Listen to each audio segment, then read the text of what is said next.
Das war's.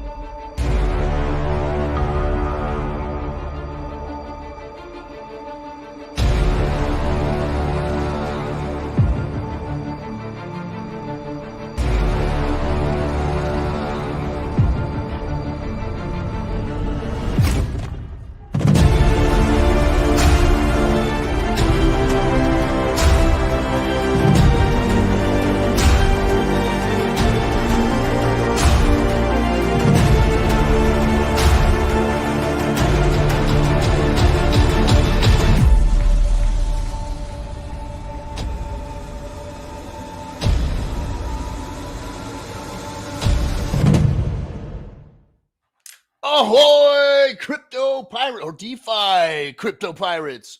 Welcome to your Discourse Syndicate's FN Hangout. I am the captain, your captain, hosting the show, but it's your show. So links all over Twitter, links all over Telegram. I'm going to throw the link in here. This show belongs to you. What that means is you can come in here and say, do whatever it is you want to do to a certain extent before we get kicked off. And that's what people have been trying to do lately, it seems. Get us shut down. Which, hey, keep trying. We'll just go somewhere else. We ain't going away. We ain't going to stop. We keep doing what we do. We'll put the pistolas down.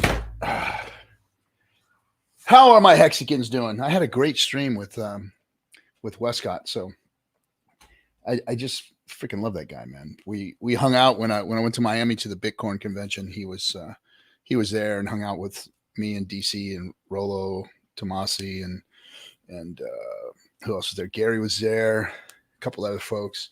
But yeah, we had a good time, hung out, talked, and I just really like what he's doing. He's just got the it factor. And speaking of, I'm gonna show you guys something. This was freaking cool today. Hold on one second. And then I'm gonna say hello to everybody. But I gotta show this. Let's see, where are we at? Yeah. There we go. Sound. I hope the sound works. Let's see. Boom. If you haven't seen this or you don't follow Westcott on the Twitters, go check him out. Westcott Crypto. Check this. I'm going to pull the full version up here. Boom. And that's what. Don't make me chase you, even words have pride. Just leave me standing. Alone and a bear so cold. Maybe I'm just too demanding. Maybe I'm just like the fathers who sold. Maybe I'm just like my mother. She's never sacrificed. Why do we scream at each other? This is what it sounds like when the plebs cry.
Freaking awesome. Great. Set that up. Thanks, Westcott. That was freaking badass. Badass. Yeah, the topic today can be wrecked plebs.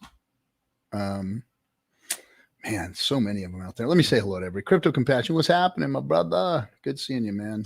Good seeing you. Let's see. Sandy Beach, my lady. Welcome. Hexodl. Hex Force. What's up with you? Crypto Gains Club. Yo. Hexodl. See, Westfront making awesome music video. Yeah, good. Showdown. Check it out. Yep, that's it right there. Hexodl knows what's up. What's up, Dorsey? Ahoy to you too. Hex Ninja Turtle. Yo, what's up? Ash. Good to see you. Welcome to the over 30s club. Oh, fuck, man. What'd I do to have a pair of underwear that were just under 30? Anyway. What's up, Dan? Don. How you doing, Mr. Montoya? OG. Who else in here? Trevor Hansen at 555. 5. The Quattro Cinco. The Quattro Cinco. I've always liked hearing it be called that. Hex and Chill. Rectangle. What's up? What is up? My good Hexicans to you too. Brenton Eslick. Ahoy. Crypto Pirates. Yes. And DeFi Crypto Pirates we are now. Going to start changing the world and taking the money back from the banks because that's what we're doing. We're pirating this shit. Ain't no democracy out here. Ain't no corporations helping us. It's just us. There's no justice, just us. There is a lot of work to be done, and we got to go do it. And yeah. What's the topic today? Wrecked plebs. Plebs is the topic. And people out there with a platform that think that they can just go out there and say whatever the fuck they want, and they know what the hell they're talking about. Freaking idiots out there, man. I'm telling you. Some of these folks, some of these streamers too, were just ridiculous. But hey, you know what's here's the thing. We've dealt with this from the beginning. Some guy comes in, has a big voice, gets real loud, says something, a handful of people like what he says, her, whatever, and they get loud about it. They get under a couple of people's freaking, get sand in somebody's panties, and then, everybody gets pissed off. It turns into a fight. In their narrative, they go and try and push it some more and more, and then it fails, or it gets proven wrong, and then they go away. It's the same story every fucking time. Every time. So anyway, hey MA, hey J, everything. Hello, Wealth. Yeah, the 2-for-1 deal. Hex Eddie, haha, Prince fan. T-Chen Dougie, what's up? Fox Molar. Yep, that was funny, wasn't it? Oh yeah. Diraj, what's up, Diraj? Get better internet before you come on next time. It's just your internet just sucks. We love having you on, but we never get you, man. We never get you. Sizzle Sticks, what's up, my bro? Dustin Wilson, my dog. To you too. You should see my dog. How your dog? Might be something waiting for you if you come over here to see my dog. I know how to pull a picture up of my dog. Anyway, lots of sand VJJs lately. Yes, lots and lots of it. So no guests today yet. So we're going to see what happens. I'm sure we'll end up with somebody in here pretty soon. So I'm just going to go ahead and continue on from my rant on Westcott Crypto's stream. I don't want to be yelling and screaming and eating shit and barking at the moon tonight. I just want to talk about some of the realities of what's going on out there. We're in a bear, so it's okay to cry. It is. It's okay to cry, especially if you over leveraged, or especially if you're not getting what you want. It's okay to lay on the floor and bang your hands and your legs down like a little wrecked pleb baby and do all that. It's okay. It is okay. You can go ahead and be that way. You have the right to act like a little baby. Or what some people do is they get out and they do something about what they don't like, and they try and make it better, try and fix it. That's a solution to things, guys. If life hands you something that you don't like or is bothering you, then change it. Don't scream and cry about it. That's the most ridiculous thing you can do. It does nothing for nobody. Doesn't do anything for anybody. I guess that's how you say it. It's counterproductive. In this space, we need productivity. The crybabies got to go. So a lot of people are getting blocked now. I'm just blocking people. I don't have time for your stupid negative comments anymore. Even if you're following me and I'm following you and all this, I'm done. I'm just done with it. It's counterproductive. And I don't have time for people like you in my freaking streams, in my comments, in my Twitter posts. I just don't have time for it. I like being able to answer people that have good constructive criticism or good constructive positive ideas or thoughts. I like dealing with that, not freaking ridiculous crybaby crap that means absolutely nothing. Especially when I see somebody with Hex in their name on Twitter and they're talking shit about RH. It's like, what the fuck is that all about? I don't know. So we got some weirdos coming into the space. Logi 33. Hey, Captain. Let me pull this up here. I don't want to read it. Hey, Captain. Sorry, interview with ATX and Westcott. Great one. Quick question. Can you explain more the point you said that older people get Hex better than younger people? I don't think I worded it that way. What I meant is that, so Hex itself, the product Hex, works like an old banking product. And what I meant was they understand it just as well. These are things that they know. Look, younger generations, you guys don't give a fuck about CDs, certificates of deposit, because they're worthless. They don't bring any yield. So why would you get them? Why would they be sold to you? Why would you, these are very small gains, like in the 1-2% range, under 3. There was a day when a CD was a significant savings account and people did them and they made sense. And Hex works just like that, but it has the yield even better than old CDs were, because we're talking 38% APY right now. We're talking a crypto that more than likely can't drop down below 20 something percent APY. Why? So if you weren't around for the interview that I just had, or haven't been around here and listened to me say this a fucking zillion times, Hex is valuable on both chains equally. Why? Now, I know that the fees right now are a disparity. There's a disparity amongst fees. Ethereum's fees are jacked. PulseChain's fees are great. PulseChain's fees are one day going to go up a little. They are. It's going to be a while. It's going to go up. And Ethereum's fees are going to come down. They're going to get better. There's going to be chain wars, and everybody's going to have a good chain, if they're going to stay in the game. If they're going to stay in the crypto game, you got to have a good chain. So they're going to seek, or they're going to come closer to parity, which it will never be parity because Ethereum is always going to be more expensive. But here's my theory, and I think it's important for people to understand because it's true, and it's what the future is going to look like.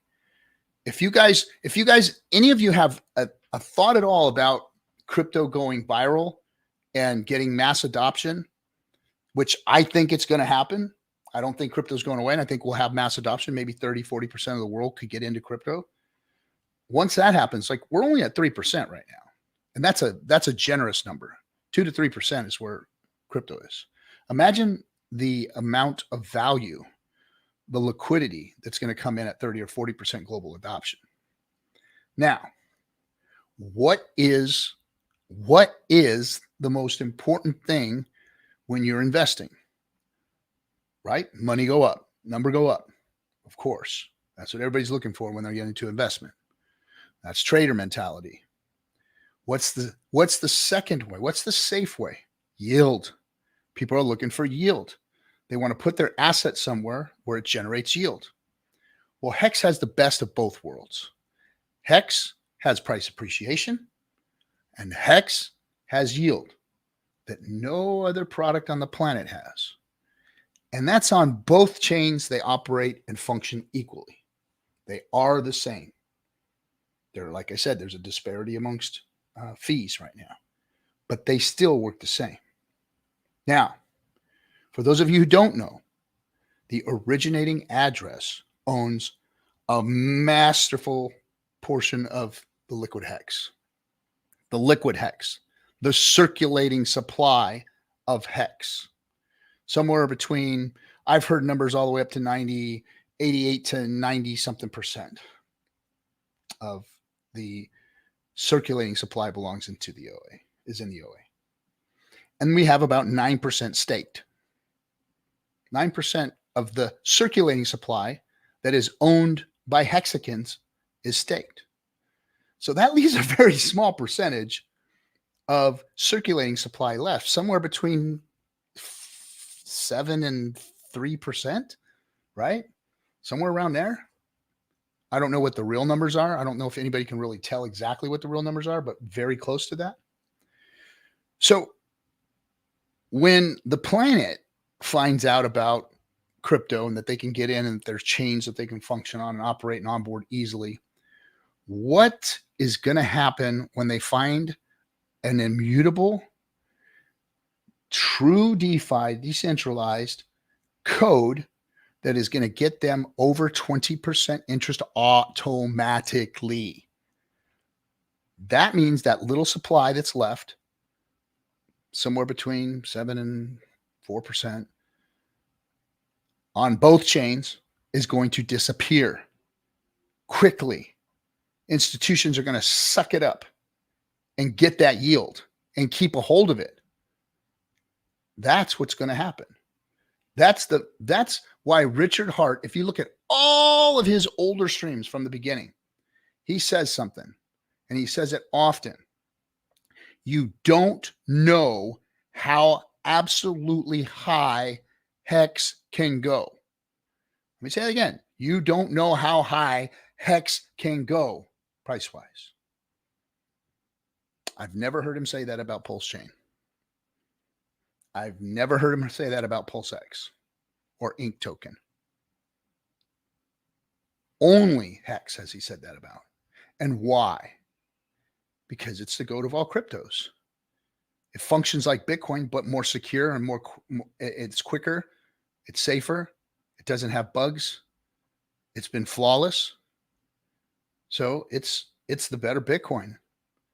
And it has a staking function that allows you to generate 20% plus APY automatically, immutably, without a middleman. That has product market fit for the globe. Not a chain, not a DEX. Hex Crypto has product market fit for the globe. So when you're looking for mass adoption, a 30 to 40% global influx into the crypto space, people are going to be wanting Hex, and it's going to disappear quickly. And it would behoove of us to have two of them so that there was a little more supply out there. And then that's going to make the price of Hex do exactly what Richard said. Look, if Bitcoin did 6 million X and Hex has only done 10,000, what do you think the possibilities are? Are people not seeing this? Do you guys not see what I've seen from the beginning? I don't understand. I don't get it. I know that a lot of you are looking for the next meme coin or the next little pumpy pump coin or the shiny object here in the system or whatever. I know, I get it. I understand. It's degen mentality. It's I got to get in and get mine first. Then I'll get some of that Hex for my long-term goals. Good luck. Good luck. And I hope you don't get wrecked trying that versus DCAing in to the cheapest prices you'll probably ever see again on Hex. Because guess what? Hex on both chains are the same. They operate the same. And they're going to be equally as valuable. They're going to be equally as desired and equally as rare. So take heed, guys. Take heed. I haven't been wrong yet. You guys can all say, you know, what does the captain know? He doesn't chart. He doesn't do any of that shit. He doesn't Fibonacci. He doesn't RSI. He doesn't do none of that fucking drawing lines crap and say, no, it could go up, but it could go down. I can do that. I can put a chart up and say, oh, it could go up and it could go down. That's what they all say. They all say it. Well, it looks like it's going to be, with a trace, it's going to go up right here, but it could go down. What the fuck is that? I can't believe people listen to this shit and honestly think that it's helping or that it's doing something for you. Looking at these charts. Now, look at a chart from the beginning of time, from its birth to today, and you can see the emotional wiggles and where it's going. Great. It's called history.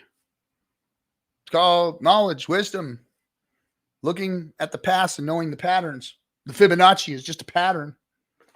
A pattern. It repeats itself over and over again, which is what I say. There's nothing new under the sun. All assets have gone from here. All good assets have gone from here to up here. There's just wiggles of emotion in the middle. And if you want to fuck around and play with the wiggles and emotion in the middle and try and see if you can make your fortune that way, more power to you. But guess what? 90% of people don't that do that. I'm here trying to fucking tell you guys to have some fucking reason. I'm the voice of reason. I always have been. That's why I haven't gone away, because you can't fucking say that the captain told you wrong or got you wrecked. Never have. Never will. Haven't shilled none of that other crap. Just Hex. And I'm glad we have PulseChain and PulseX. But I ain't telling you to go freaking pump up on those things. I did, because it's Richard, so I'm sure it's going to do good. Is it going to do as good as Hex? I don't think so.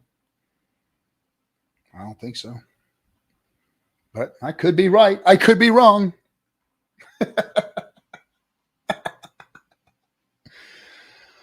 Oh, anyway, that's what I'm talking about.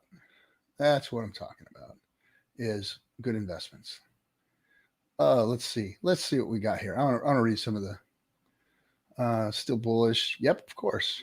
Captain taking the words right out of my mouth. Good. Hello, wealth. I like that we are on the same page. Let's see. Richard Hart got nice chains, pink diamond top quality. Yeah, he does. He has lots of good stuff because he's wealthy. He was wealthy before crypto, and now he's probably in the next bull run one of the most wealthiest people on the planet.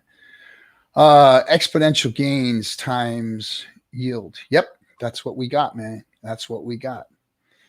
Let's see. One Heximofo says it will take time for Hex on both chains to play out, but there will be arbitrage back and forth across chains going forward, where yield will go up and down based on participation, price, fees, blah, blah, blah. Well, you're right. Yield goes up and down based on participation. The more in, the less yield we get, because the pool gets diluted. And that's what I was trying to say with the going from 38 to 20. As that circulating supply comes in, everything that's left out there of P-Hex or E-Hex comes into the pool. It's not going to be able to drop it much lower than, like, say, 20%. Why? Because the OA has the other circulating supply, and it's not going to liquidate the pool. So that's the tip right there. That's the magic. That's the absolute genius and magic of how price is going to go up in the future.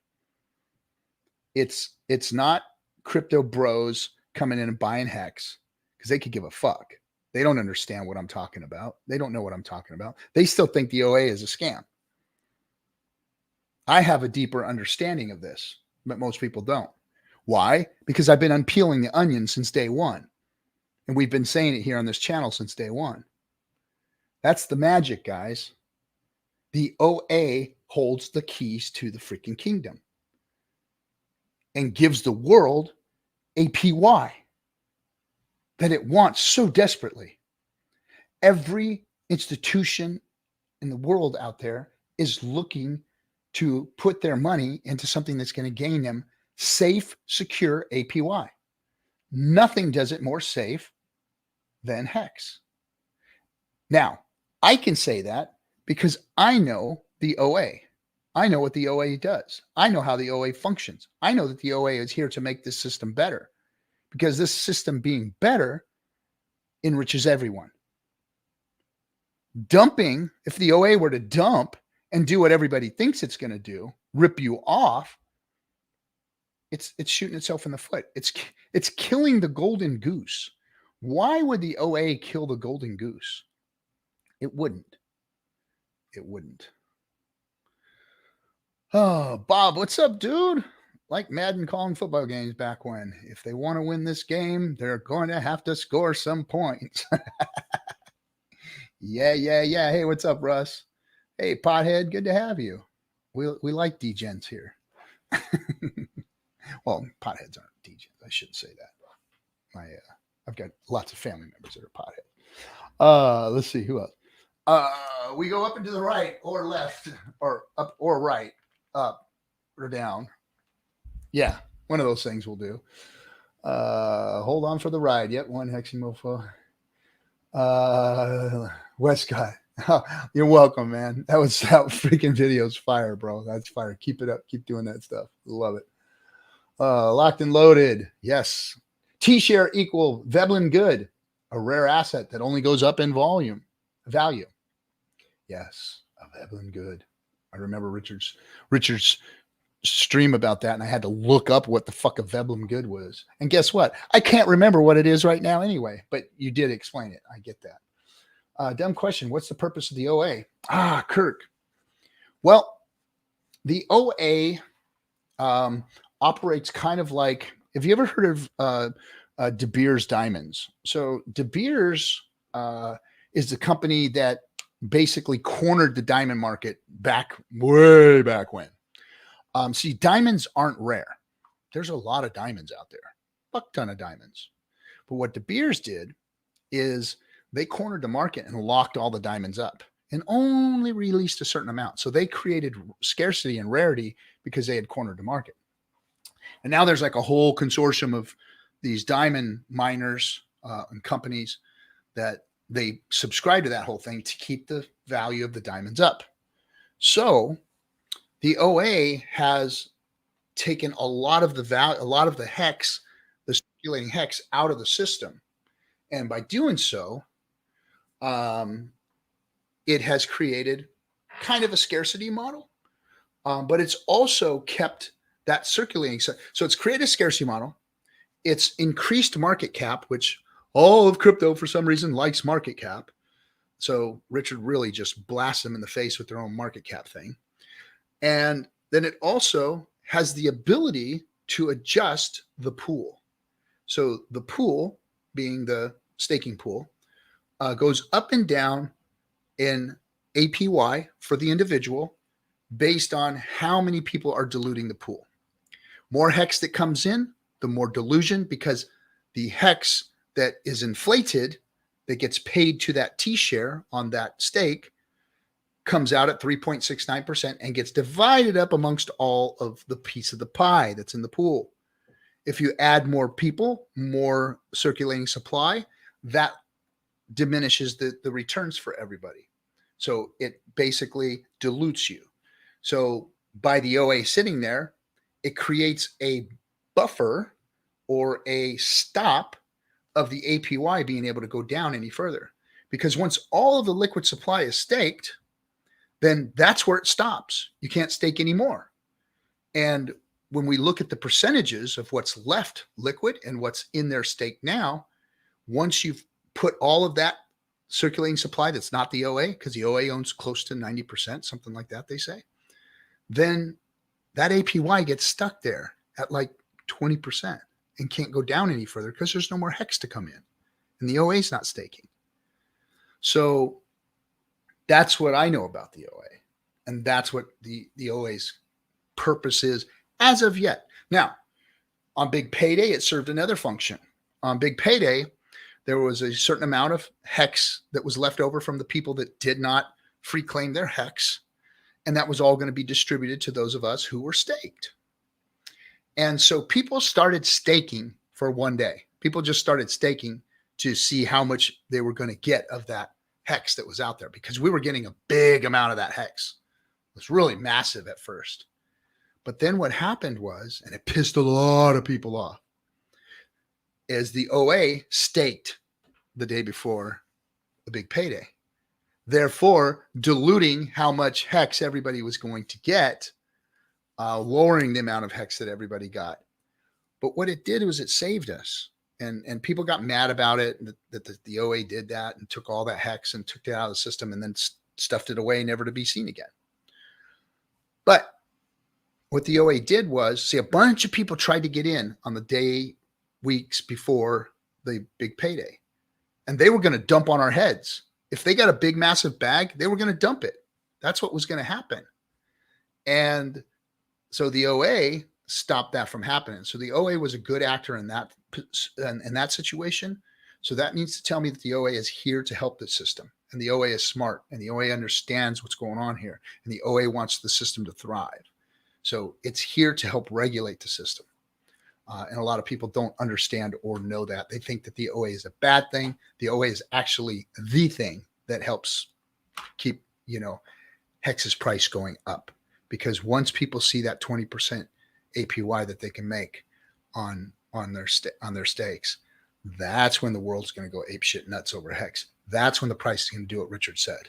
You don't know how high the price of Hex can go. And people are going to be waiting in line to get your fucking Hex out when you get your stakes done. So that's not a dumb question, but thanks for that, Kurt. If we can get a minimum, let's see.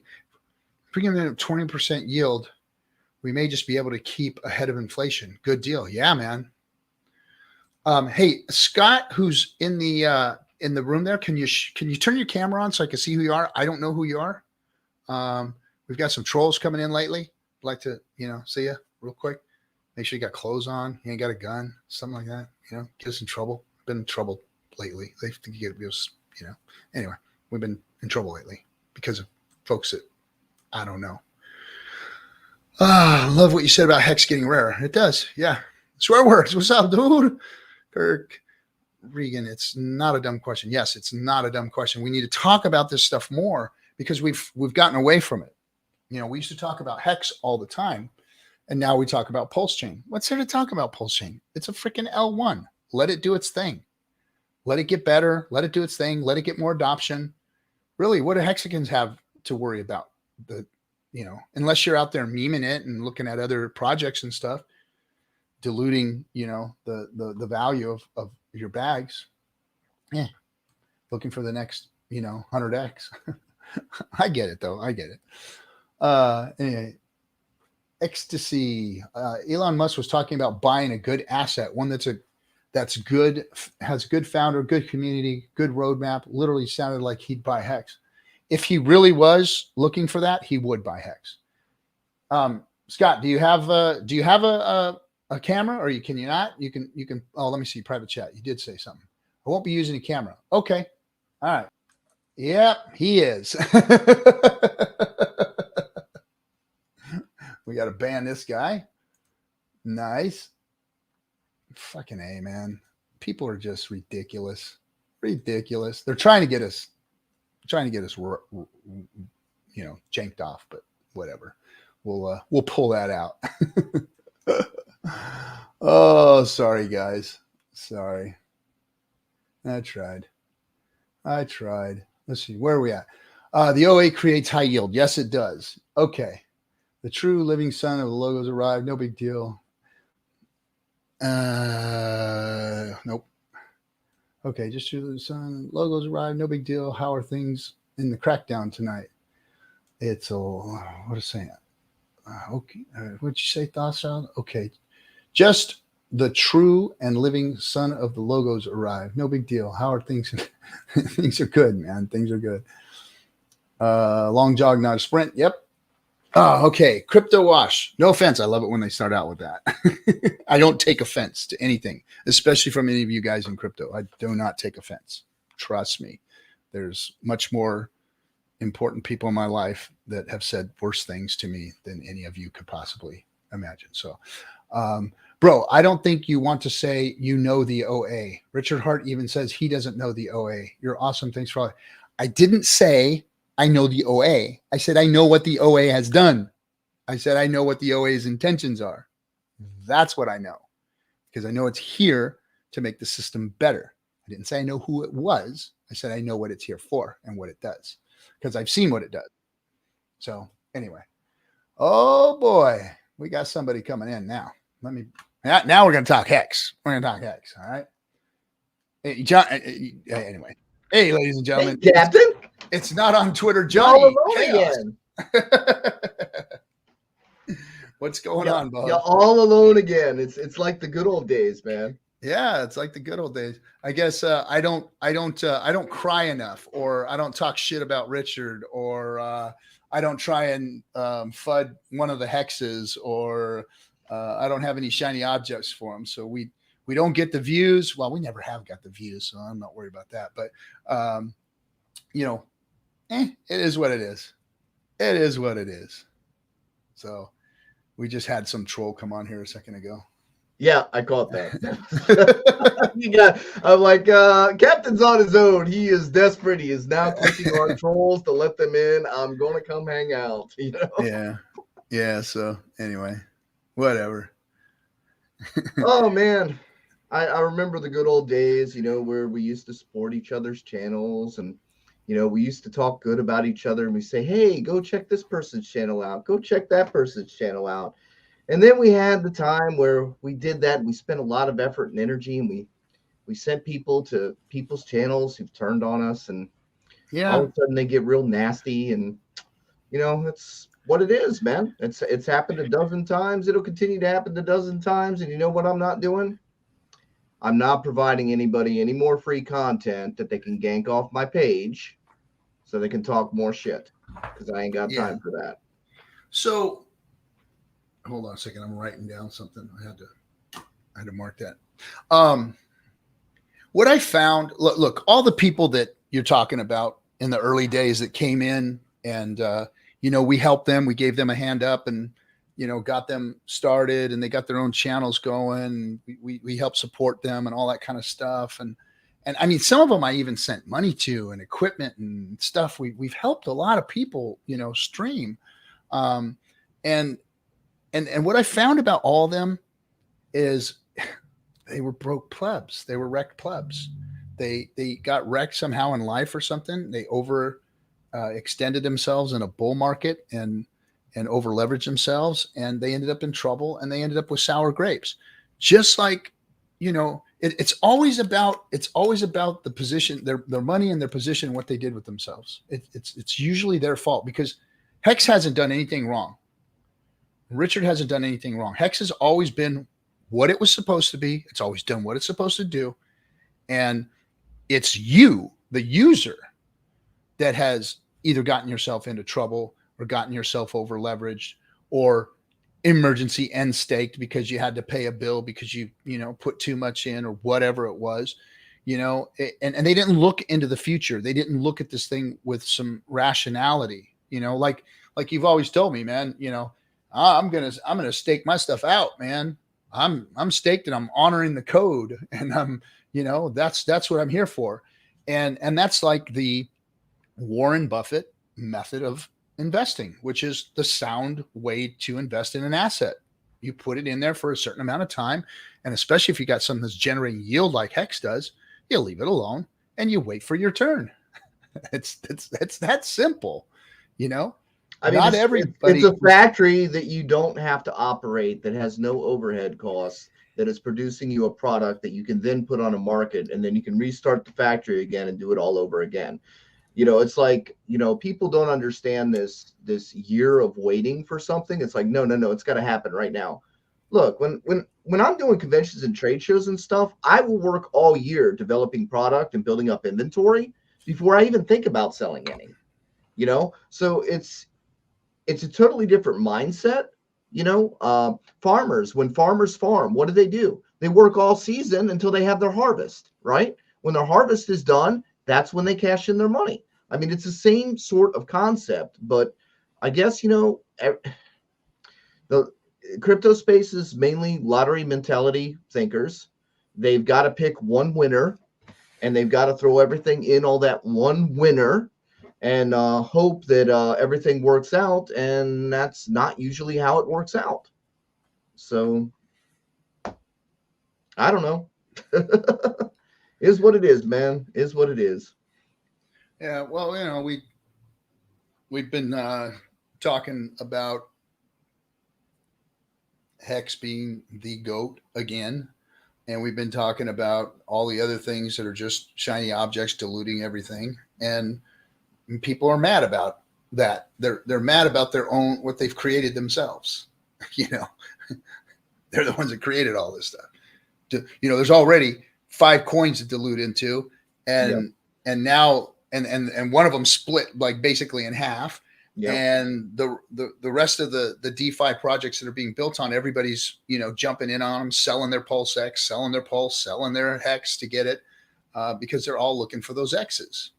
Versus I am just amazed that really one Doge is worth like both Hexes and 20 PLX X and 10 PLS. You can buy all of that for one Doge. And people are waiting for lower prices. Yep. that is so fascinating to me. It's like they're waiting for lower prices. All right, man. I'm gonna keep my finger on the button. We got somebody coming in. Let's see if we got somebody. Hey, Omfi, you're gonna be a real Hexican or are you gonna troll us? No trolling today. No, I just wanted to shout out the Discord community. I think it's called just Hex. Yeah, the official Hex Discord. So I want to bring up a topic regarding the, how right now the ratio for the Hex for Pulse is way more in favor for Hex, right? Yeah. Yeah. So I wanted to kind of shout out that a little bit, since it's something that we've been talking in the Discord a little bit since PulseChain launch. So yeah, if you want me to kind of because we're at 200 pulse per Hex. Is that what it is? Almost 200 right now. Cool. Yeah, 193. 193. Okay. Yeah. So basically, since a couple weeks ago, I made a couple messages on the Discord, in the PulseChain channel, that since there was no staking for to give your pulse to a validator for it to represent you and be on the top list and all that stuff, there was no staking for pulse. So I had this little hunch that it was better to swap your pulse that you got from sacrifice to Hex, stake it, and then whenever you want pulse again, swap it back. But it didn't seem logical in the sentiment of the community, since everyone's oh, Hex is too big and pulse is new, so it's gonna pump harder. You listened to the wrong people. That's what I did too. Was trading. Yeah. I got my Hex for 50 pulse a pop and less. Or I got Hex for 50 pulse a pop at the very beginning, and I actually made all of my Hex back that I sacrificed and then some from the very beginning, because I've always told people that it's going to take at least a year to 2 years for Pulse to even mature. So yeah, exactly. So I had this hunch that there was too many sell pressure for Pulse, even though everyone is kind of with the hopes of the price going at least 10x, 20x, 50x, whatever, and then dumping. But I think that from the beginning it was kind of I'm not sure if this was on purpose by Richard, but in a way he's taking it super slow, in a way that we don't see Pulse immediately trying to get pumped. He's not trying to pump it, or he's not doing all this stuff to pump it. So in a way, the sell pressure is slowly happening, and Hex is just slowly going back. So hey man, if this is planned, then it's awesome. But yeah, there was a theory that I had of hey, I'll just grab 1/4 of my sacrifice. I wish I would have done more, but at the time when one Hex was 100 pulse, I tried to test put your money where your mouth is. So I grabbed 1/4 of my pulse, swapped it to Hex, staked it only for 30 days, and try to do some math of depending on how big pulse gets and how Hex works. But the math was immediately blown away by the fact that Hex the ratio basically now doubled since I did my swap, for example, and for your swap is already 4x that you mentioned. So pretty interesting, and it's something that we kind of message about in the Discord, in the PulseChain channel. There's a lot of channels, so I think that's not helping the Discord in itself, because there's so many topics to talk about, which is good. You can depending on what you want to talk about, you go to different channels. But in a way, I don't think it's helping it be very active. So shout out to the Discord community. But yeah, this was pretty much the topic that I wanted to bring up. I've never been in Discord.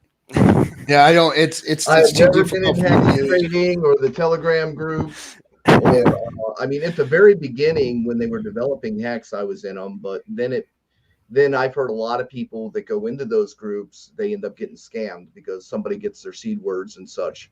There's been a lot of impersonators and stuff in those chats. So we've liked to do a lot of stuff on screen, you know, when we talk about things and stuff. So I never really got into those chat rooms all that much. Yeah. Hey, thanks, Crypto Watch, for the 1999. I appreciate you for supporting us and helping out. Yeah, you know, it's funny. We're talking about time. There has been no time. It's been 2 months. Like it's ridiculous to start talking about time. You know, this thing just popped out of the womb, right? They haven't even washed it off and pulled the placenta out yet. I mean, this thing is fresh baby. And Richard hasn't done anything, been part of it, or streamed or anything because it hasn't had time to even freaking take its first breath. Like, guys, give it a chance, man. Give it a chance. And yeah, Hex just got split in two. Just got all the value of the whole community just got dissipated. Most of it got sacrificed at the damn top when you know the Pulse and PulseX sacrifice came. People are Hex has been kind of decimated. To see it at a penny and a half and starting to move right now just tells me how resilient it actually is. It's absolutely resilient, and it's going to be. Wait until you see when it gets its legs back from underneath it. It's just been, you know, kicked in the freaking stomach is what's gone on. So the GOAT is Hex. Don't ever forget that, people. Don't ever forget. Everyone's always talking about, well, you think Pulse X or Pulse is going to get the most X's? No, Hex is going to get the most X's. Guaranteed. Hex is going to get the most X's. Put that down, write it down, fucking bookmark it, earmark it, whatever you get, timestamp it, do whatever. I'm telling you guys right now, if you're overlooking Hex, especially eHex at the price it is right now, you're making big mistakes. Big mistakes. And people are saying, oh, you told me to buy eHex and it's down. I didn't tell you to buy eHex. I'm telling you where the bargains are. And I don't give a fuck if it's down in a week or two or a month or 3 or 5. I'll buy whatever y'all throw away. Give it a year. What's going to happen in a year? What's going to happen in the next bull run? We're in the bottom of a fucking bear market, people. What do you expect? I just don't understand people, you know? So I think you touched a good point, and it's something that I really want to test in my theory once it happens. It hasn't happened, but hopefully it happens to like test it out of the scenario where Pulse gets some sort of what's the word, like a news that something happens that causes like FOMO, I guess, or when the market sentiment goes up, but only for Pulse. Like, I want to see something happen that the people are like, oh, like Pulse, because I think 2 days ago with the tweet of Richard saying that go.hex.com was like getting fixed. I think that kind of helped Hex to get more sentiment. But I want to see something that's exclusively for Pulse just to see how the ratio goes, because I want to see that even if only Pulse went up, if it dragged Hex with it, or if it doesn't drag it a lot. That's what I want to see soon. So I'll be like on the lookout for that. And yeah. What's up, ID? What up, fam? Oh, good, fam. How's everyone doing? Good. What do you got there, Johnny? Surviving. Awesome. What did you put up there, Johnny? That thing I sent you there, Captain? Yeah, want me to put it up? Yeah. This is the thing that I got the most shit for, right? The OA did not act to bond the two Has hexes. not acted yet. Has not acted yet to bond the two hexes. And as such, it will be volatile and can fluctuate because it didn't act when we were talking about the bonding. That was if the OA decided that it wanted to bond the two. It had the ability to, and still does have the ability to. I called it from the very beginning that one hex would be equal to 200 Pulse. The next line down says dollar value. That's dollar value. Okay, that's not one Pulse equals $1. That's in its dollar value. This is an equation that people could have used to ratio trade. And if they had, they would have done very, very well. I know, because I did very, very well based on these ratios. And if they screwed it up, they weren't following the whole thing. Okay. And then you look down at PulseX. I said from the very beginning that it would be 1 to 3. There it is. So anybody that wants to say Johnny's wrong can go suck an egg. No, that was That's correct. awesome. I mean, that's what I did. I watched the history. Hex came out of the gate, boom, took a dive. So came out of the gate, took a bunch of stables, yield farmed, and watched it all crash back down. Got all my Pulse and PulseX and everything back, and everything's been fine and dandy, and a whole stack of ink tokens too. Wow. Oh yeah, the ink at the beginning was just stupid. It was. Yeah. Absolutely stupid amounts. Got me out of a hole.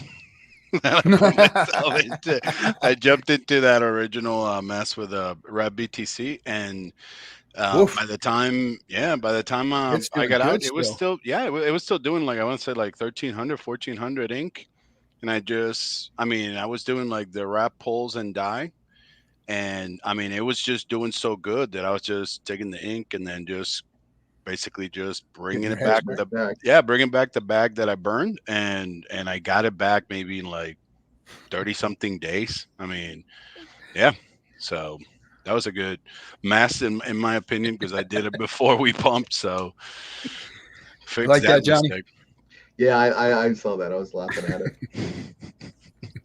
It's gonna get muted. But yeah, I mean, here's the thing, where people say stuff like, well, what's Richard going to do to pump our bags? Nothing. The product is there. Pulse is at a fraction of a penny. And eventually people will buy it because it's there. Ethereum rates are high. Okay. And it is an alternative chain, just like we all experimented around with Matic back in the day when Ethereum costs got way too high. We moved over to Matic to give it a try. The projection is that, this is a full system state copy. People do have tokens over there that they can trade, and all of that benefits the ecosystem. Even if they have some value, most people will go over there and at least try Pulse and see what it's like, right?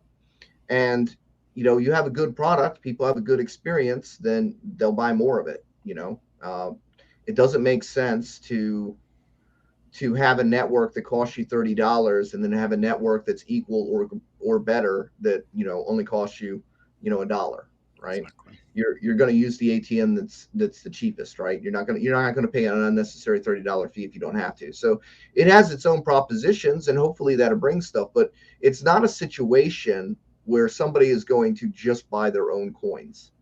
And I think people get the wrong idea. Even when I've said stuff like, Richard's, if I say Richard's going to pump the market, well, he might set it up in order for it to pump. And like you noticed, the ratios.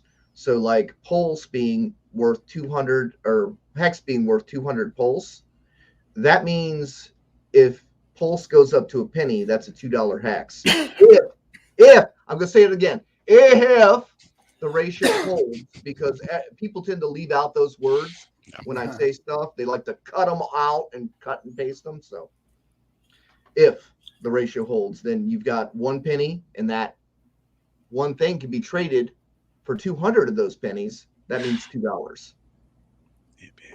And that's why RG likes to say, Hex is the GOAT, because it's like a leverage play on Pulse. Right.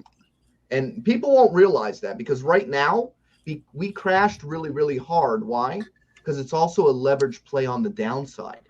Yes. Hex crashed really, really hard because it's a leverage play on the downside too. Yep. So when people come in and they buy Pulse, that will pump Hex. Yep. And that's what's called the bull market. That's what's coming. Yep. And it's going to pump Hex too. So, I mean, ID, don't run away. Stand by. Also, like something, not sure if it was like slightly mentioned, but it came to my mind right now in the discussion, was that ways to look for yield. And I think that was like, it's kind of going away, but I think it was like the biggest narrative the last couple of months of trying to make yield on your new tokens per se, like your PulseX and your Pulse. And that's where like a lot of people got it twisted and kind of like thinking that you have to stay with those two and like go jump into wherever they can tell you like, oh, you're gonna make this and that. And for example, so haven't gone into any other platform. Like I'm kind of like an RH maxi, you can say. Not because I'm maxi, but just I don't know. I don't have too much time to like get into stuff. So, anyways, so yeah, so I was like, okay, so I'll try the liquidity providing like with my Pulse and my Hex and my PulseX. That second pool sucks ass, so don't try it. But basically, I tried like the liquidity providing to see like how much I made in fees and all that stuff. Obviously, I tried it after the B2 thing was done because in the testnet I wasn't seeing much benefit. I was like, okay, I won't do it. And then the B2 thing happened. I was like, oh, okay, so that's why I didn't see any benefit. Right. So yeah, like I was like, okay, I'll try it just for like putting my money where my mouth is. So because I really thought that for even like I don't want to like freaking expose myself or anything, but if you're looking at between turtle, squid, and below, like liquidity providing is really not it. Like completely not it. Like you're much better on Hex. I mean on staking your Hex. I'm not sure about the other tiers. Maybe they have it better when it comes to liquidity providing. But I would say that from squid to lower, just like see a way how you feel comfortable of going into Hex with your other tokens, or if you're gonna invest anything, Hex, stake it, maybe like short stakes, and PulseChain is like cheaper, but obviously the play is longer stake. Like we can go always on the topic of staking, right? Yeah, but going back to the point, like the yield thing is like we already have Hex, so let's not try to play games just because we have like new stores in town or like in the shopping mall. There's new stores, like new shiny items. Yeah, exactly. So like, yeah, so that would be my commentary for any people out there from the squid tier below that identifies with this like comment of, hey, I got my Pulse and I got my PulseX from my sacrifice and it's good value and stuff. Like, what should I do with them? People have forgotten, man. People have forgotten. Hex is the premium yield-bearing store of value. People have forgotten. And it's what is happening with all these other new coins is that's marketing. Okay, that's about marketing. That's about bringing new communities in. And the problem is, every time Richard sets up a pool, people dump their Hex for that coin, and then they go farm pools, and that's fine. As far as I'm concerned, that's fine because that's less T shares that they have. They're losing their T shares when they're doing that. But we can't stop the degen behavior. You know, you can't stop people from chasing shiny objects. That's a lot of what crypto is. What we have tried to teach people is the fact that, you know, planning for your future, taking money that you don't need right now, send it to your future self, stake in a ladder, ration yourself, you know, not be all in anything. So yeah, if you have less than $10,000, you aren't going to make shit liquidity providing. And plus you're making more APY in Hex than you are in yield farms, most of the yield farms. And that's because we're not including the early end stake penalties too into that APY. So, and that was one of the things with the balancing and stuff too, was that, you know, if yield farming became too lucrative, the OA could then add to those pools and dilute them, which would still make Hex the premium yield-bearing store value. I want to address this real quick. Dylan, bro, really? Nobody said anything about Richard pumping anything. What we said, well, what Johnny said is that things can be ratioed in order to make the seesaw effect, the effect of the pairs working with each other, make the price go up if they were set at those ratios. Wasn't Richard pump anything? Nobody said anything like that. Just to get that clear. And thanks for the $5, but we did get your point across, and that's not the point we're trying to make. You know, none of us would say some stupid shit like that. We wouldn't. Not here. Okay. So what's up, ID? You're here. Oh, and we can't hear you. Not much. Just chilling. Been watching the markets, looking up what the mainstream media is pushing on all these ETF, trying to see if it's real, if it's legit or if it's a fake out. Mm-hmm. exactly. BlackRock So is the money. If salivating. BlackRock says, BlackRock gets. Yeah. But That's I think that it's kind of a fake out right now. I think that they're gonna drag that on a little bit. The SEC is gonna drag that thing on a little bit, and it's I gonna. agree. They're gonna play the news. They're gonna. Oh yeah, no, maybe no. Ginzer says no. Oh, they're back. They've repealed it. But That's what I thought too. Well, I We're think gonna see Brian's safe because BlackRock's already chosen him. So Brian's safe.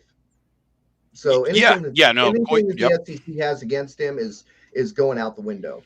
Yeah, I mean, it looks almost like marketing. Like right now, they're going to be in like a little marketing with the SEC fighting, and then it looks like ARK Investment already picked Coinbase to be their ETF, provider, or they're going to be like holding the funds. They are in GBTC.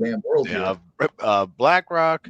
So yeah, I mean, right now I was thinking exactly what the cap just mentioned. I was thinking, what if now they have all these, people? It's just an application, so it's like 7 or whatever many ETFs have applied.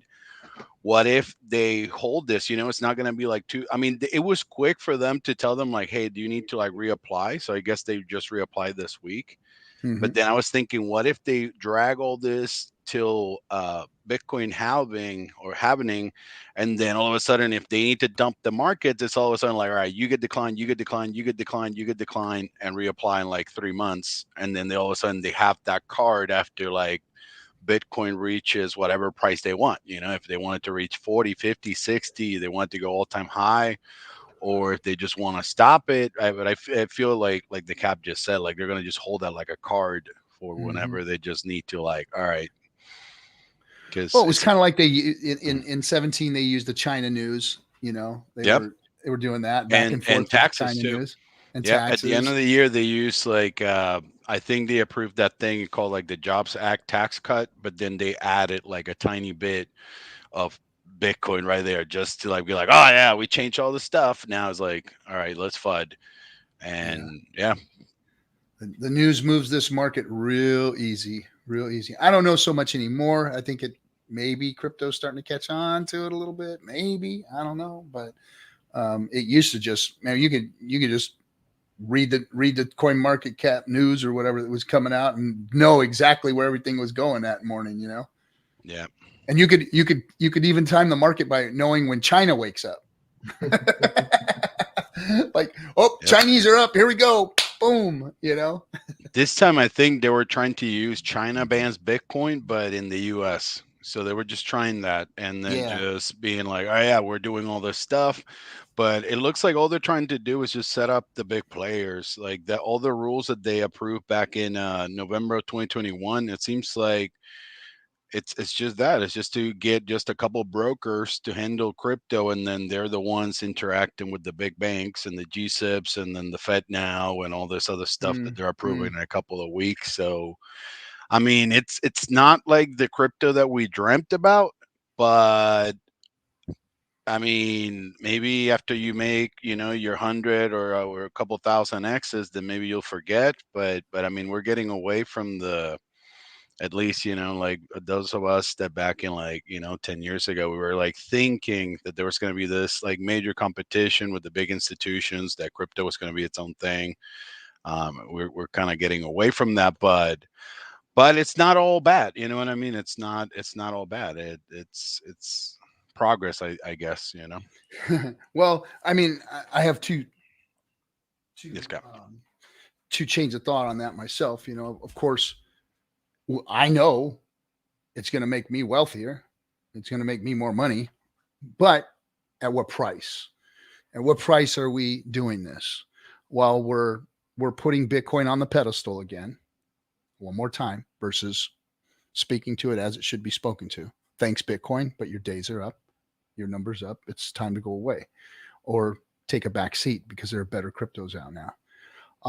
So that narrative is going to get crushed aside one more time for one more freaking run. And then there's also, we're bringing this institutional money.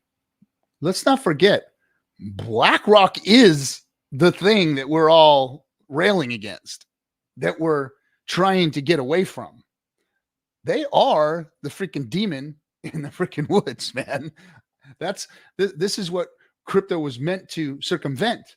And now we're opening up the hen house doors and letting the fox in. willingly, with open arms and screaming applause, clapping all the way to our demise, letting them in the hen house. And so I want us to not forget that. Don't forget that. Now, okay, you're going to get your pump and you're going to get some institutional money coming in. But is that what you really want, people? Be careful what you wish for. You just might get it. And then what are they going to do to the space when they get in here? I don't know. That's the one thing that bothers me and worries me about this whole thing. I know I'm going to make a shit ton of money on the next bull run. Bring it in. Bring 8 trillion into the market. Yep. Bring it. I mean, they'll connect their thing. What's it called? Aladdin. They have like a, like their own AI thing. Mm-hmm. So their own bot, their own botnet. Yeah, that thing. I mean, it's been running for years, so it's connected to all kinds of markets and whatnot. So I'm sure Larry Fink it's like salivating for that. So Yeah. it's like a different game now. But I mean, I remember like 2015, 2016, just like you said, this is what we were talking about. We wanted money to come in. We want, institutional money. This was going to pump the markets, and it never did. They did their started with regulation in 2014, saying that Bitcoin was property and all that stuff. And we'll see what it does. I mean, I'm getting ready what I've done, Cap, and I just a suggestion for anyone that's out there, it's all like, it's awesome. I consider myself a cypherpunk, and I'm, but like the Cap said, I also like, I want to, walk the line when they tell me that, maybe I can't get out some of my money because I didn't prepare myself, and I didn't like register a business, and I didn't get a business account, and I didn't get like an institutional account through Coinbase, which are all very manageable things to do. You know what I mean? So it's sometimes maybe we can fight the fight from the inside too. We can't, because I know for the last like 2 years, I used to have a Coinbase account, like a Coinbase Prime account. And then I had closed it. I had closed my business account. I kind of like, I was just going to be like, no, I'm going to do like the whole like DeFi thing, cypherpunk thing. But then I noticed that I was having problems because some places they like Coinbase. They like you to, if you're messing with crypto, for you to have like a LLC and be registered and all this stuff, so that that you're not some random person that's gonna like pick up their stuff and go. Yeah, and they're solid. I'm using them now because I mean, True USD just hosed me. They hosed me, and they still haven't fixed it yet. Their mistakes. So I'm a little pissed off at them and what they've done. So I'm not endorsing True USD anymore. I used to. They were a good thing for a while, and they shut down. And they had a moment where their one of their trust companies screwed up and got put under investigation and froze everybody's accounts. And now they're not returning my emails. So it's like, okay. And Coinbase is fine. You have funds frozen in USDT now? TUSD, yep. USD? Yep, TUSD. Yep. Whenever they approved that infrastructure bill in November of 2021, I remember thinking, and I started commenting it, that I thought that some of these exchanges were going to start declaring bankruptcy because it was almost an incentive. They were being asked, at least when I started getting the information about the tax documents that I was going to have to start providing, I started telling them, yo, I can't do this. I'm not trying to be this rebel tax preparer, dude. Like, I'm just like telling you, most of my customers, we work with DeFi. I don't have like a 1-800 blockchain number that I can just call in and be like, hey, can you send me these tax forms so I can send to the IRS? And then for me to do it manually, I would be charging so much for my customers that it wouldn't be worth for them to do crypto, because I had to tell them like, hey, give me like all this thousands of dollars because I had to do all this work for you. So I remember starting saying all these exchanges are going to start declaring bankruptcy because they don't have these documents. They don't have like KYC going back like 2015, 2018. But they were operating. Coinbase was open. Kraken was open. I know Jesse Powell allegedly got in trouble because of some stuff that's happening with I mean, it's apparently allegedly outside of the exchange, but there's rumors that the reason that he's being targeted is because some of those stands that he's, put with his exchange, with the Canada situation, when the truckers and all this stuff, it's almost like the second that you decide to stand up against some of the stuff that some of these government and even the people higher than the government that control them put, then all of a sudden it's like you get targeted, and it looks like that might be the case.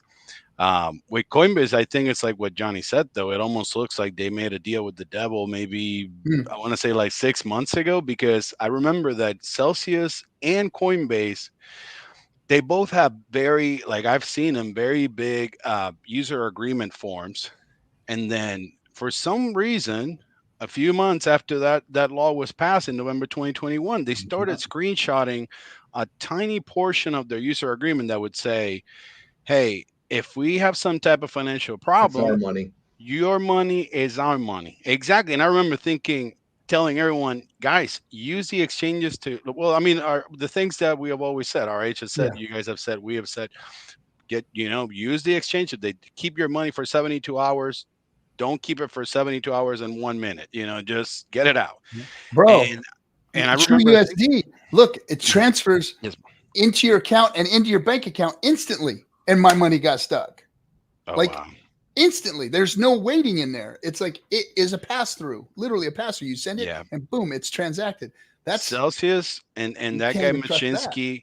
They have, in a way, they are the ones that we need to be looking ahead, because they are the ones they did it first. So you could tell that whatever they're doing, all the other exchanges like, whoa, Machinsky just got this money. Machinsky this, the other. This week they allow them to dump stables for ETH and Bitcoin pre-ETF approval.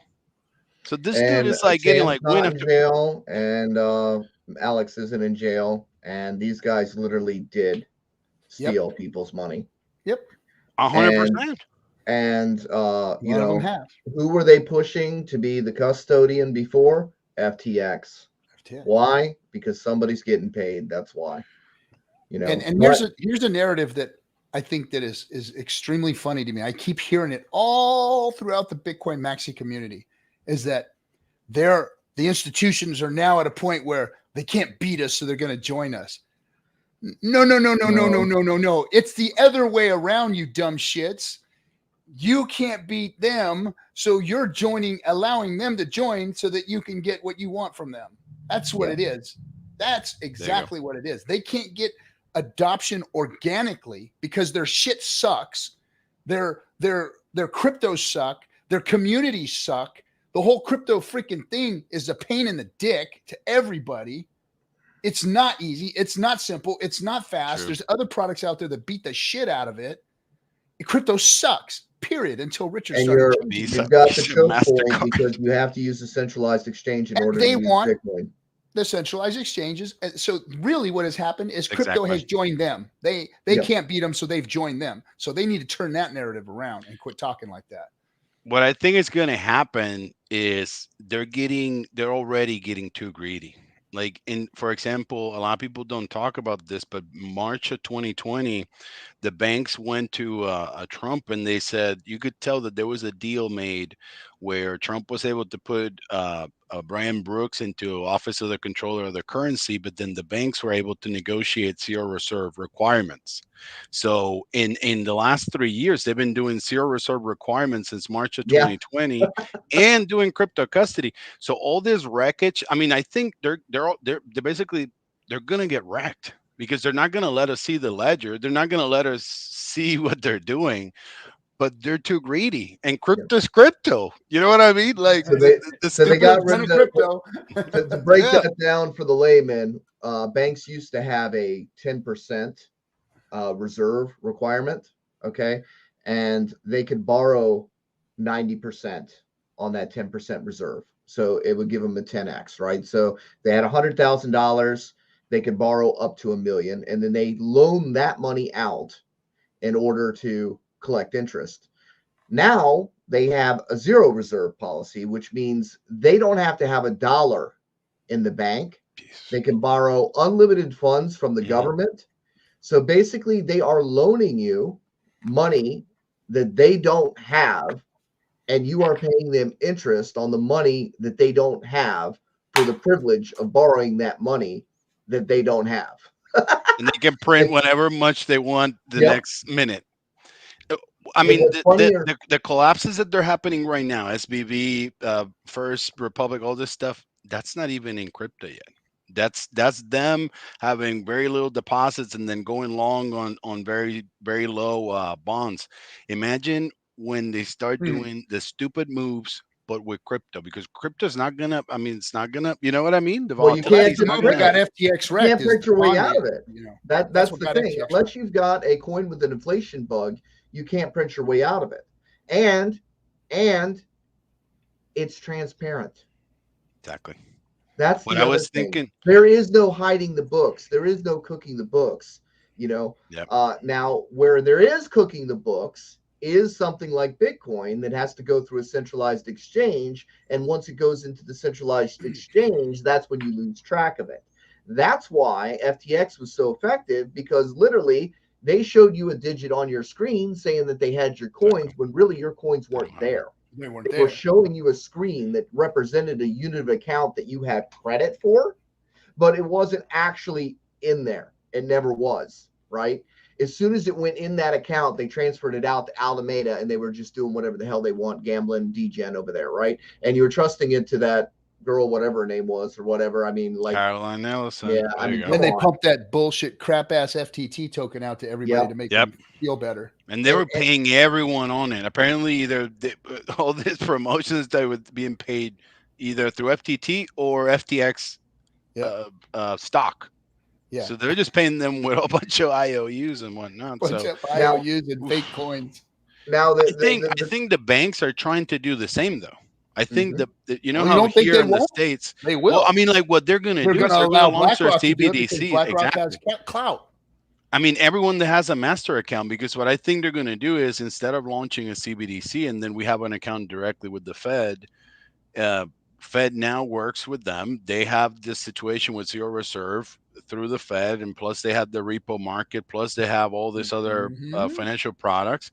But I think that what they'll do is they'll allow them to launch either the stable coins that we have now, or they'll allow them to launch their own, you know, like Bank of America, dollar. You don't think they're not setting up their own? That's what they want is their own. And that they want their own so that they have the admin keys so they can print as much as they want. And that's why Tether was in question for the longest time too. Because if you look at the 2017 bull market, they were printing that money like there was no tomorrow. And if Tether wasn't backed, they were literally just printing as much money to Bitcoin. And then if you think about it, okay, now it's conspiracy theory only if it's not true. But if you think about it, right, if you had the ability to print unlimited cash and buy Bitcoin with it, you could long the market to $3 trillion, run it up. Then when you knew that you were going to sell the asset that you just acquired, you could then short it. There you go. And run it right back down, because why? You were the person with all the fake money. There you go. And guess what? Buy at 3, pump it at 60. By the end of this process, they have Bitcoin and they bought it for nothing. And that is the same kind of nonsense we're going to see with these banks, because if they put themselves in a position where they can print. Look, this is the thing about money, US dollars.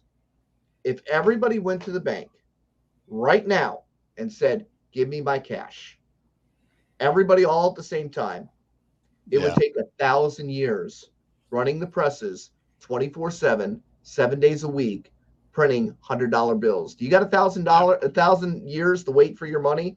I know I ain't going to be around that long, but that's the fact. So the idea that cash exists and that your digits in your account are actually backed by physical cash isn't even true. Yeah. So there's all these things that we're led to believe that are just not true. Yeah. In the States, there's like 30% people actually think it's backed by gold. Yeah. So it's like 1 out of 3 is like 100 years behind. So there's still people that think that they loan your money out. Yeah. To get interest. That's what they think. There's a lot of confusion in how money's created. That's true. Yeah. Omfi, it's your lighting, bro. You need lighting in front of you, not behind you, is what it is. That's all. Me? No, Omfi. He's asking about his why is his camera so shitty? He just has backlighting, not front lighting. So yeah, I mean, we careful what we wish for because they're coming. We're going to be institutionalized. They've been doing it now, and I don't want to be in an institution. Here's my hopes. Here's my hopes. That's not going to affect. It's going to affect us because money coming into the system is going to trickle into DeFi, and it's going to trickle into Richard Hart ecosystem. But it's not going to affect it because they don't have any control over it. They're not going to have their fingers in it. They're not going to have their hands in it. They can't really dig into this DeFi and start utilizing it.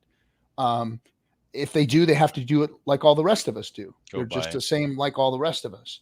Over there, they can manipulate, they can lie, they can cheat, they can swindle, they can steal, they can do all that stuff over there. And now it's going to affect us because we are in the same ocean. And they're going to make the waves, and we're going to have to, sail the seas through the waves that they create. It's going to be a good thing because it will pump our bags and we will have spillover. But it's going to be a bad thing because now we have to watch this whole cycle play out again with big centralized ownership coming in from the world that we don't want that ownership to come into and mess with the thing that we've got that makes us free, that makes us sovereign from the rest of the banking system, from all of them who we've been trying to get away from, So it's going to be interesting to see how the next couple cycles work out. Yeah. This next one, hey, they're going to come in and play with it again. I always like to tell people, like, crypto's like a mouse that a lion is playing with and it hasn't killed it yet. It's all slobbered on. It's all beat the hell up. It's trying to get away. It's trying to crawl around and they think that they're winning. It's so funny to see people like Max Kaiser and Peter freaking McCormick, whatever his name is, and to see those guys and Rand Newer and all of those guys just praising crypto and how badass it is and how they're going to spit in the face of the governments and the banks and all this. And they're getting played. They're getting played like little freaking. You do not think so highly of your crypto, Mr. Max Kaiser. Centralization. You ain't shit, man.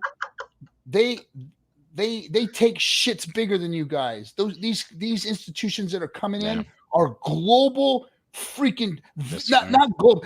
The global juggernaut is BlackRock. They own it all. You are nothing to them. They will destroy your little crypto thing, your little Bitcoin. We don't know how much they've been buying. We don't know if they've been buying maybe since March 2020 when it went under 4K. I'm watching what do I got? I'm watching daily OTC trades. Bitcoin, massive amounts of Bitcoin are moving right now. They're moving. If you're not, gosh, what is the name of that? I get an alert every once in a while. But like I'm seeing, like I didn't see them before the last few weeks, and now all of a sudden, every 3-4 times a day, I'm seeing massive Bitcoin moves, like $35 million worth, $50 million worth, moving from this wallet to that wallet.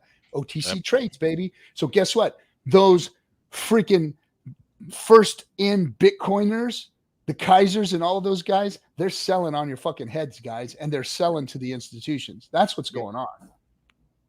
That's what's exactly going on. And careful what you wish for, crypto. But you know what? This might be their demise. This might finally be the demise, and DeFi will be the real crypto space. We'll be separated from that because we will be shielded from it. They can't. Yeah. The on-ramp and off-ramp is the only thing that we have to solve, and we have to solve that.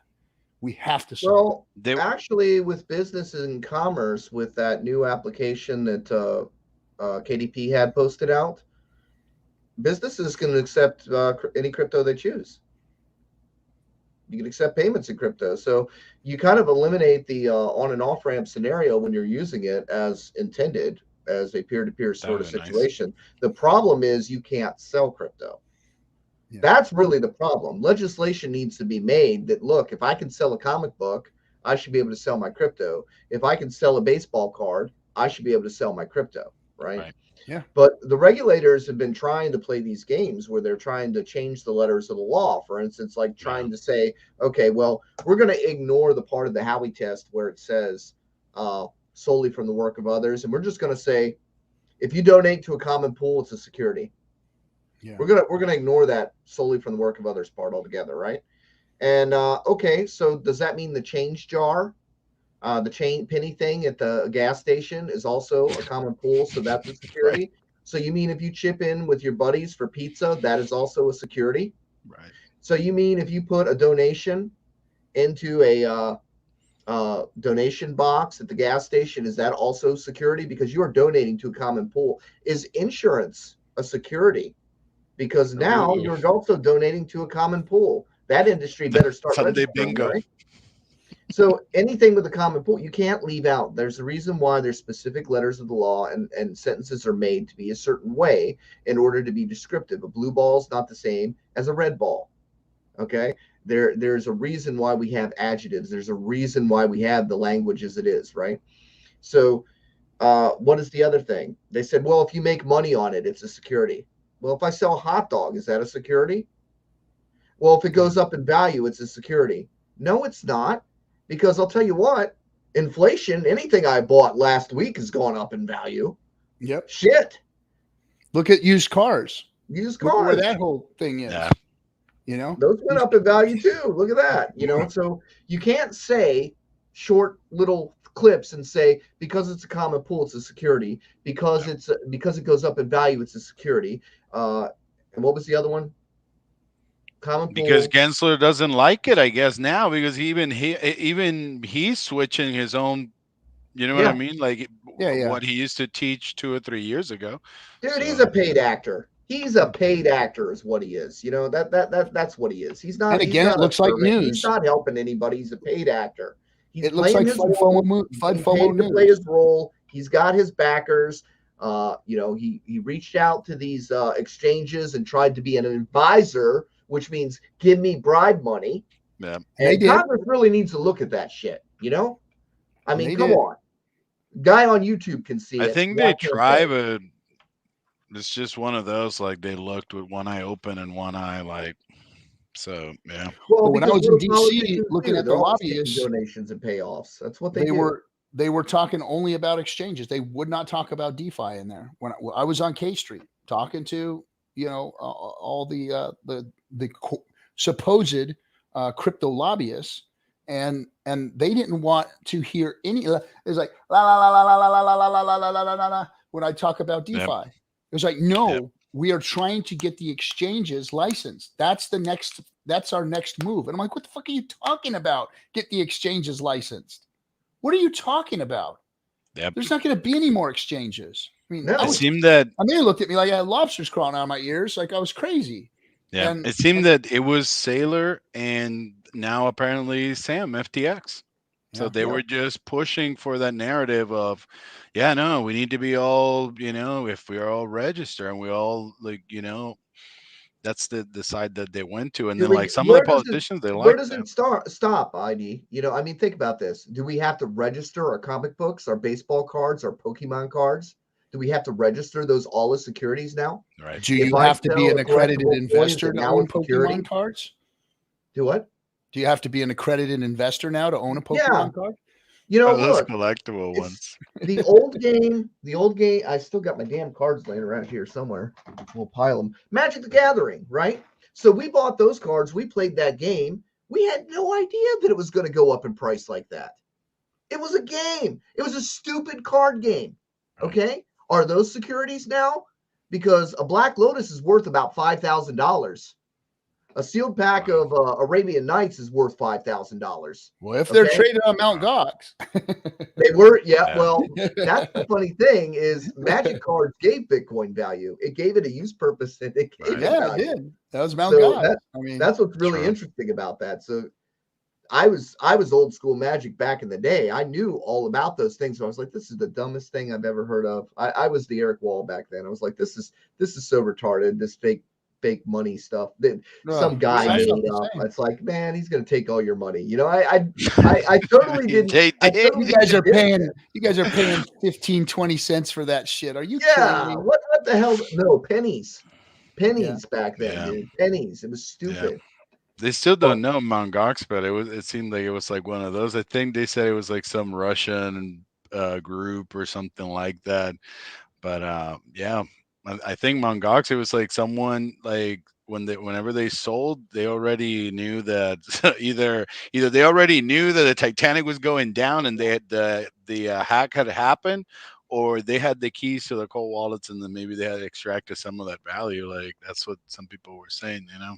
Like See, I wasn't in it that deep to know what happened with Gox, because back in the day when I was trading Magic cards, oh Lord, lock me up, take me away, put me in prison. I was trading unlicensed securities, I guess. So when I was a kid trading Magic cards back in the track day, us now. we did it at comic book stores and stuff. We would trade out cards, and they had their own value. You had to determine the value of them. We didn't go by monetary value. It wasn't until later that the scry came out, and then you had book value for each of those cards. So then you could determine, okay, well, I'm going to trade you dollar value. So back in the day, I was ratio trading on cards that didn't even have a price yet. Yeah, in my mind, what I think it needs to happen is I'm thinking that some of the politicians, they're just trying to fix what they passed back in November of 2021, but they're trying to add more regulation, and they're going to mess it up even more. So what I think they need to do is just step back, and then remove what they approved in 2021. The whole everyone's a broker and everything is a security because everything is a property. I think that's what they need to do, because that way they could actually turn crypto into currency, and then take some of the example of what's happening in maybe El Salvador. It's a digital asset. They need to get it in their head. This is a digital asset, just like skins, just like gold in Warcraft. People sold gold in Warcraft. It wasn't worth a damn thing until you took it and gave it to somebody else and sold it on the internet. Okay. You don't actually make money until you turn it into cash. It's like a piece of art on your wall. It might be valued at, $1,000 or something, but it's not really, not unless you sell it. If you can't sell it, it's worthless. Yeah. And then that's the other thing. Like, how can you, so let's just say you have $100 million in crypto and Hex. You can't take it out. No, there's the value isn't there. And even if you try to get the value out, it's not going to be worth $100 million anymore. You're going to sell yourself into oblivion, and you'll be sitting there with, a couple hundred, couple, 20, 30 million. You can get $1 million right now with the liquidity that's available right now. You can get $1 million. So that's it. I don't care how many coins you got. That's what you get. So, right now. So can they tax you for having 100 million? Yeah, I mean, you know what I mean. They have thought about that. It's ridiculous what they talked about, the whole unrealized gains. I'm glad that it was kind of mentioned one time, almost like they passed by it, and then everybody just kind of like and then just ignored it, because especially for us that were locked so long. If you think about it, then every video game that has a score or has in-game tokens, that's the same thing. Yeah.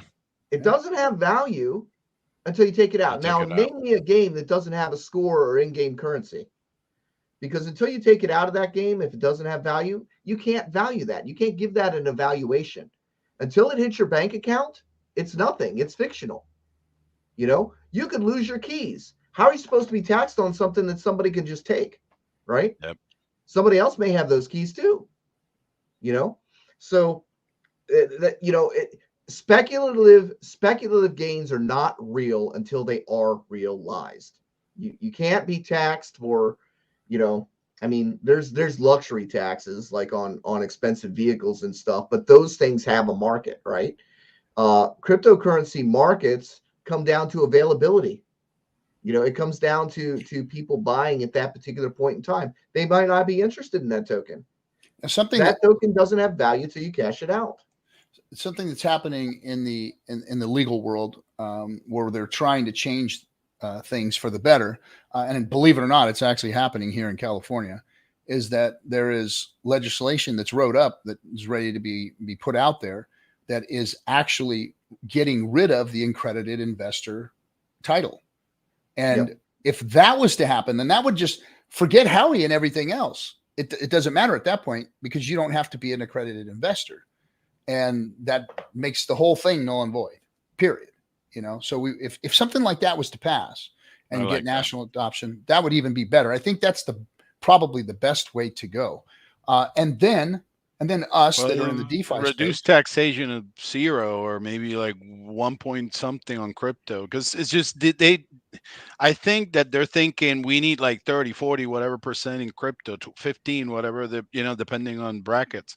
Yeah. But they're gonna catch more with a smaller percentage tax, because there's going to be a bigger crowd. We'll be at 5 or 6 trillion market in crypto, and then they can tax 1 or 2%, which I know they're not going to want that low.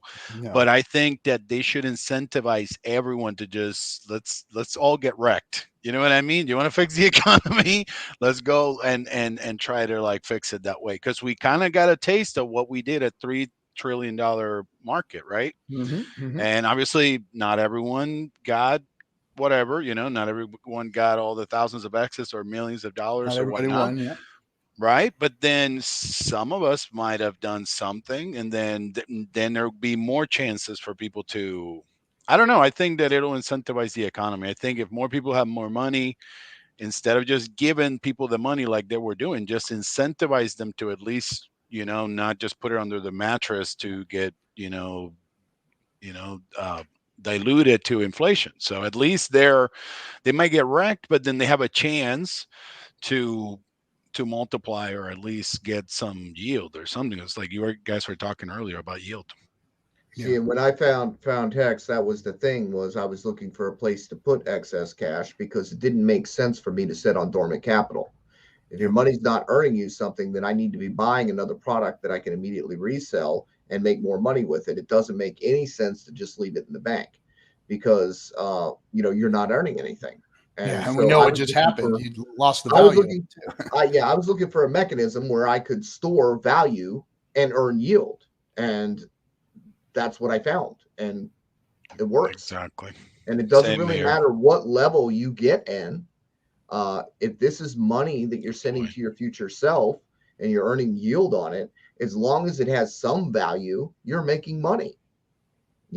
So I love it the way that it is. I'm fine. For God's sakes, hey, we can hang out here at a penny for forever. For all I care, it doesn't matter, because I make yield, and that I'm making enough yield that even at a penny, it's better than making bank interest. And people that are buying right now, you're still making 40%. And we're still making more yield than we're making more yield right now than we ever had. We're making like what, 6.5 hex per T share right now? Yep. Something like that. I mean, we are closely moving up to 7. The percentage on the EHEX side has dropped down. It's like 5% or 0.05% lower now. And it looks like people are migrating over to Pulse, and that pool's going to get larger, but there's going to be yield on both sides.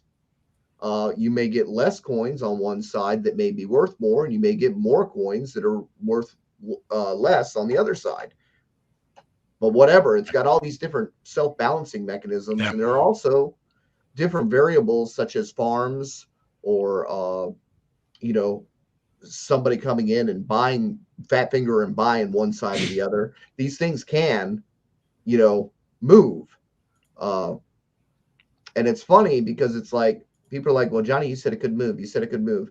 It's like, yeah. If you edit that out right, that's what it sounds like. I get it. But I've said, if the OA didn't act, then you've got the volatility. And what you don't have the dilution of the pools, which allowed people to LP and earn really big fees. So there's kind of a contingency play there too. If the pools are not diluted, the LPs are good. If the pools are diluted, then the LPs are not so good, and then Hex becomes a premium store value as it was intended. And we haven't had a market moment like April 2020. So we haven't had a Gotwell moment yet. No. So whoever's on stables at that moment, they miss out. You know how that worked.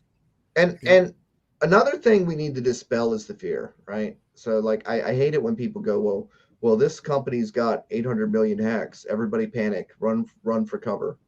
Or they think, okay, well, that's only on the one side. That's not going to hurt us. We'll just go over to the other side.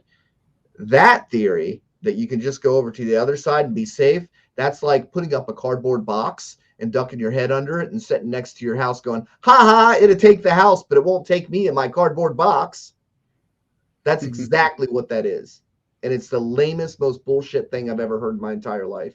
If one side goes down, it all goes down. It all goes down. It will pull it all down. Just like Bitcoin pulls the whole market down. You don't think a isolated ecosystem that is dependent and paired with its own coins is going to be affected if one side goes down?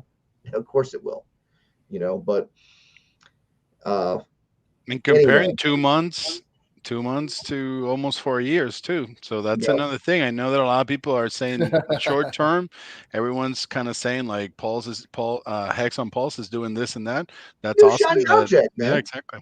And some of us are trying the double people route. Forget that's where the activity is. Everybody's over there playing right now, and it's plebs playing. It's the Hex community. It's the Hex community. It's just the Hex community. The Ethereum people haven't even gone over there yet, right? They haven't even gone over there yet. That's us. That's us that's doing that. Yep. We have chosen, not the market. The market doesn't know yet. Yeah. The's a lot of Ethereum people that will not even mess with the new chain until it's at least a year or two old. It's like changing your brand, right? If you've had the same brand for 10 years, regardless of whether it sucks or not, that's your brand. People root for the same damn team, even though they lose year after year. By God, my brother-in-laws are Lions fans. They still root for the Lions. They don't care. They're Lions 100%. Doesn't matter how many times they lose. Okay. So you got to keep these things in mind. Also, Ethereum has 10 million users. We have 200,000. Where do you think most of the money in crypto is? It isn't on our brand new chain that we just hatched, right? Think about a baby. First they got to learn to crawl. Then they got to learn to take the first steps. Then they can walk a little bit and they stumble around. And then eventually, next thing you know, they're running around the house, screaming their damn head off, running at 100 miles an hour. But how long does that actually take for the baby to go through that process? It's not a gazelle. Right. It doesn't do it the first day it's born, guys. So Pulse will take time to grow and mature. It will take time. And I understand that's where the focus is. And thank God we've got an alternative, because what happens when you have competition is you force the competitors to make changes. To improve. Yes, sir. That's what happens. If we did not announce PulseChain when we did, do you really think ETH 2.0 merge would have came out when it did? Probably no. Not. They've been dragging their feet on that for forever. Yeah. You want innovation? 6 years. You want innovation? You have to add competition, and you keep competition open. And, don't bet on one winning horse. There you go. Exactly. You're going to get screwed. You're going to get screwed betting on one winning horse. You double your odds when you have a little bit on each side. There you go. That's what I was going to be the strongest winner? If you pick the right coin, great. You're the strongest winner. But if you pick the wrong coin, you're screwed. Right? Don't be the Bitcoin Cash person that decided I'm all in on the new chain. I'm all in on Bitcoin Cash. Right? Oof. There was a lot of that in 2017. That would have not been a good move. Okay. Yeah, I remember that one. Oof. Yeah, there was people dumping there. Remember how they were getting their fork and then they were taking their Bitcoin to actually buy more Bitcoin Cash, and then it just like, oof. Yes. Yeah, that was horrible. Yeah. That's Coinbase got caught with their hand in the cookie jar on that one too. Remember when they shut it down? We were all getting our free copies, and then you couldn't sell them or anything because Coinbase shut down. Yep. They got a bunch of the tokens and sold them themselves on a OTC or something like that on the side. I think they fired and caught somebody that was inside doing that at Coinbase. Hey guys, and it's okay. Look, you can be on PulseChain and never use Ethereum again. But that doesn't mean you can't have EHEX on PulseChain. It is wrapped, but you can have it over there if you'd like to have that liquid, right? You can still own it. You can't stake it, but you can still own it. If you're mad at Ethereum, that's fine. But to think that everybody is going to go by what you think and the market's just going to automatically move over to PulseChain, well, we're seeing that ain't happening right now. Let's be legit about this. Go look at the volume. Our volume sucks, guys. There ain't no volume. Volume in the is staking too. It's ass right now. So you know that a lot of the time that we were spending in 2020 is the adoption amplifier. We're spending less than maybe less than 10 cents to do all our strategies and staking and laddering. I'm not hearing a lot of the people that are saying let's stay in Pulse. I'm not hearing them. Where's the staking? Exactly. Well, they're so thinking it's almost like they're let's thinking do they're going the to strategy LP when it's provide cheap. because there's all these new buttons to click.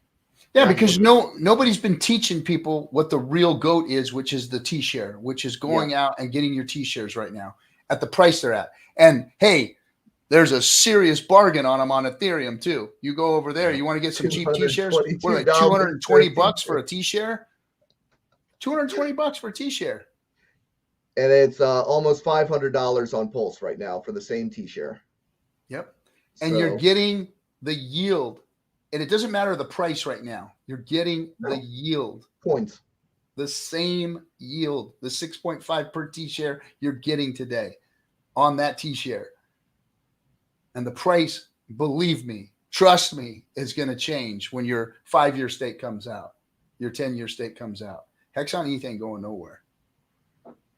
Yeah, I don't have a horse in this race, guys. I'm not saying this because my value's on ETH. I'm saying this. I got them on both. I could give a fuck. That was funny to me too. It's like Johnny sold all his PHEX. No, Johnny can't sell all his PHEX. I wish I could. God, do I wish I could right now. If Johnny could dump all his PHEX right now, he totally would, but he can't. Sorry. I'm still checking my ghost chains. One more time. Right now, I would love that, but I can't double my bag right now. I think a lot of people don't understand that, especially us. If we're stuck with have a big payday bonus, we have to see it through or we're gonna miss it. At 99%, at 95%, we're gonna get a principal only. We're gonna miss our BPD. Yeah, so it's like we're stuck. It's like we like everybody always talks about the OGs, this and that and the other. Like we're stuck. We can't go anywhere even if we want to. Yeah. So we have to make it happen. I'm telling you, even as the ones from the ghost chains are coming out, I'm like restaking them because I'm like, well, this thing is worth like $2. Right? Yeah, like I mean they're worth like nothing. So I'm not putting any new money there, but I'm not letting them burn. And I'm restaking them. So I'm like, I don't know what's going to happen. Maybe in 5 years, 10 years, maybe they do, I don't know, whatever they do. You never know what's going to happen. In the long term, you never know what's going to happen. Listen to me. Listen to me, guys. You listening to me right now? You never know what's going to happen. Johnny doesn't know. Identity Block doesn't know. Our new guy doesn't know. RG doesn't know. We don't know. This is a speculative space. We speculate. And these things are possibilities that can occur. Exactly. Jeez. Yeah, I mean, like back in the day, it was like that. Like a bunch of the coins, they wouldn't even survive the cycle. So at least we're in a situation where we're incentivized to, like be here and be in the community. Like I was here in DC talk about today that we're like the most engaged community, not only in YouTube, but on Twitter, Telegram, Discord. So it's just, and I keep seeing it. So back in the day, you only would see it in the bull. I mean, even some of the YouTubers, they would just go. Like I remember Doc Polk, BitBoy, they would just take breaks, and then they would just kind of leave for 2, 3, whatever many months, and come back when it was the good times. The whole, everything was pumping, and in our case, like we are doing it, in my opinion. So I hope that a lot of people that are saying if you're gonna tell your onboards that Pulse is the right way and this and that, don't just tell them because you think it's gonna pump more Hex on Pulse. Have them do staking ladders, have them do a strategy where it's going to be super cheap right now when it's like 2-3 cents, because I'm seeing it just like it happened in like, in late 2019, where it was like, oh, it's a couple of pennies. Oh, I can cancel. We were even canceling transactions back then because it was so cheap. So now in Ethereum, you cannot do that. It was like $10 cancel, you know what I mean? Or whatever it is. It So could be, it could happen like PulseChain that too in in 3 3 years, years 1 year. could There you go. be $30, could be There you go. $50. There you go. It could be. Because that's what we were doing. Like we were locking it at a moment. Remember, guys, when we were locking it early, our payouts was 2, 3, 4 units, but it was 2, 3 zeros. Yeah. So It was nothing, man. yeah, exactly. So a lot of people always, at least the conversations that I have, it's like, oh, well, you guys got the lock at $2, $3, 60 something cents, whatever. And we were like, no, you're not getting it. If we were locking it at 60 cents, $2, $10, $20, we were getting a payout of like 1 penny or like whatever it was. So it was still about like faith. We were trying to like see what this was going to do a long term. So I hope that a lot of people are understanding that we're doing it at a different time now, but maybe Pulse is the #1 chain in 3 years, like Johnny just said, and then it's $30, that just $50 means per transaction. there you go, fee. exactly. So you might be trying to get Until away they from that. incorporate the update that Ethereum puts in, which they incorporate the Ethereum update that's going to lower their transactions. But I mean, there's no way to know. What we do know is competition makes people competitive, and they're going to try to improve. They may address things that they would not address normally.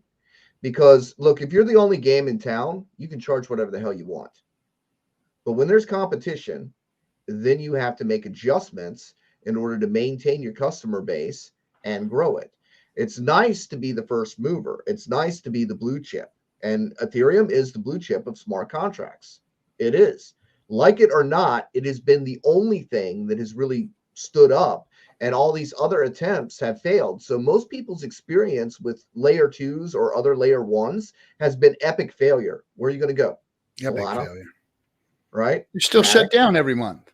Yeah, I mean, optimism, whatever, but people don't even care about these other things. Why? Because if a person has something that works and they can afford to use it, they'll use it. Is it good for onboarding the entire world? No, because you can't really explain those fees to the average person. How do you explain a $30 fee? Most people won't pay $4 at the ATM. So they'll buy a $6 coffee. Yeah, but they'll buy a $6 coffee every day. Yeah. So I mean, it's strange what people will do, but you have to keep in mind that is still where all the users are. Yeah. I hope that someday PulseChain surpasses Ethereum in volume, and it's possible. I would love to see that someday that PulseChain and PulseX be 40% of all DeFi commerce. I would love to see that. But it's not going to happen today. But we got to get DeFi adoption. We have to get DeFi adoption, and we have to get adoption. We're completely separate from crypto now. And DeFi is a bad word for a lot of people because they did all that repackaging CeFi and put a DeFi sticker on it, and they've got when you say DeFi to somebody now it's a bad word because they never really discovered true DeFi. They don't understand. And that's why this is going to be organic. Immutable contracts that are decentralized and immutable, right? This is going to be organic. We're going to have to grow. That's a great point, Johnny. It's almost like we went from like Bitcoin or shit coins to Bitcoin or DeFi. You know what I mean? Right. For the average person. And that DeFi is a bad word because people had a bad experience because these things were repackaged as DeFi and they never were. Nope. The only real DeFi was Uniswap, okay, and Hex. That was it. And everything else died as predicted, okay?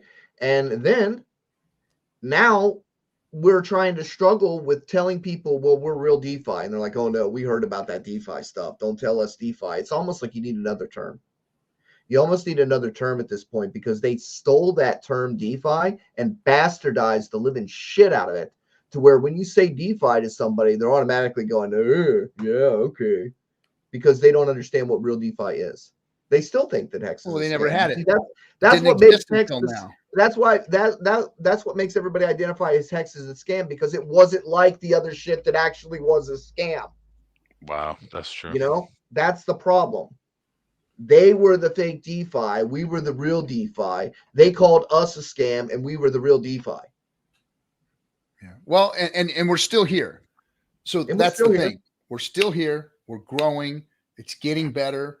Better products are coming out. Real projects are coming over and starting to fill the space with products and stuff that has product market fit, that will work on a DeFi platform that now has tracks to run on because of Pulse. So it's really going to be a concerted effort of the community to get out there. And that's why I'm doing the PulseChain tour, is to go out there and start face-to-face talking to people about DeFi, because they're not going to let us advertise. They're going to shut us down. They're going to shut our YouTube videos down. They're going to, like all these trolls coming in here trying to get us all kicked off of the internet and everything. They're going to come after us hard, because but here's the thing, is even if they got rid of a bunch of us and wiped us out, Pulse is still going to be running. Hex is still going to be operating, and PulseX is still going to be there. So it's unstoppable. They can't stop them. They can't turn them off. They can't do anything against them. They can't put anybody in jail and try and turn them off. None of that stuff can happen. PulseChain is 100% community ran. Exactly. And it's getting bigger and bigger. Have you seen how many validators are coming online right now? Have you seen the amount of validators that are pumping into the, what are it, 21,000 now? Yep. And no more Genesis ones. And all the Genesis ones are gone and burned their Pulse. Yep. So there was no money made there. That's important. There was money spent, but no money made there. Those coins were burnt. Those validators were the training wheels to set up the system. Then they were removed. And PulseChain is now truly decentralized, ran by community members that are running nodes and validators. Yep. Period. Shout out to Guess the validators. how much Ethereum Foundation runs of their own equipment. Yep. Shout out to the validators. And they aren't making any damn money. This community loves, you're actually better off buying the coins. Motley would argue with me about that, but we'll see. You're actually better off buying the coins and trying to run the validators, because you're already starting out $2,000. Now, if you want to run a validator, that's great. But you know what, guys? Don't be running a validator because you think it's the cool thing to do, or you think it's going to be the most profitable way. You're probably better off not giving yourself a job and just buying the coins so that you have them and then let them appreciate in value in time. That's probably can't go wrong by staking. You can't go wrong by staking. And staking's good too. Yes. Staking's the best way to do it. The most if you're wanting to earn least yield, amount of risk is Hex. The least amount of risk is to be staking Hex. Period. End of story. Period. That's the way to go. But if you're wanting to support the system and you're wanting to be part of the ecosystem and you want to run a validator, you can. And a lot of people have stepped up to the plate and did that, because that does help decentralize and strengthen the network, which is awesome. Yep. I ain't taking that cost, and I ain't taking that job. Yeah, so I can't do it. Don't know how to do it. Don't want to do it. Don't want to do it. There's a lot of people out there that are doing it. And I know somebody who's bringing multiples on and still not done yet. I mean, there's validators coming. There's a lot more validators coming. So it's going to be the most decentralized blockchain L1 in existence. And it's going to separate us from crypto. We're a whole new ecosystem now. We're a whole new thing. It's not even crypto anymore. This is like Richard Hart's, cryptographic ecosystem. And it's the next generation. Got to organically grow. It's got to organically grow. If we can keep all of the big money, and we could just bring, big money in that's just wanting to invest versus wanting to manipulate, which is what BlackRock and all of them are doing. They're coming in because they want to play with this thing. Like I said, the mouse and the fucking lion. This here, you come in, you're a big whale, but you're just playing in the same ocean as all the rest of us. Yeah, you're going to make waves. Yeah, you're going to move things around, but we're going to move around with you. And over there, it's kill or be killed. That's what's going to happen over there. And they're going to turn that thing into a well, it already is a cesspool. Now it's going to get worse. It's going to absolutely get worse. Well, when you think about it, Bitcoin was made out of necessity. It was a solution to the banking crisis of 2008. Okay. Now that Bitcoin exists, as institutions will, it's becoming institutionalized. They're coming in with the regulation. They're coming in with the big money, and they're trying to make it into its own image. They're trying to force it to be that thing, that new thing. Now there's a new thing. They're trying to control it. So as a solution to the control that is coming into the crypto space, now we have DeFi, real DeFi.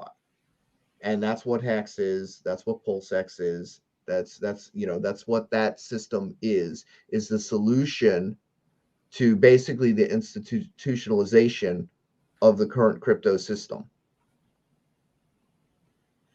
And with that, guys, it's been 2 hours, and I appreciate all you coming. Thanks, ID. Omfi, good having you, bro. We'd love to have you back. Nice to meet you, man. Come hang out with us. Thank you. Good stuff, good questions, good things that you talked about. Appreciate you. Johnny, always a pleasure, my man. Can't wait to see you in Chicago. ID, you going to Chicago for the meetup? I might. Yeah, I think I might.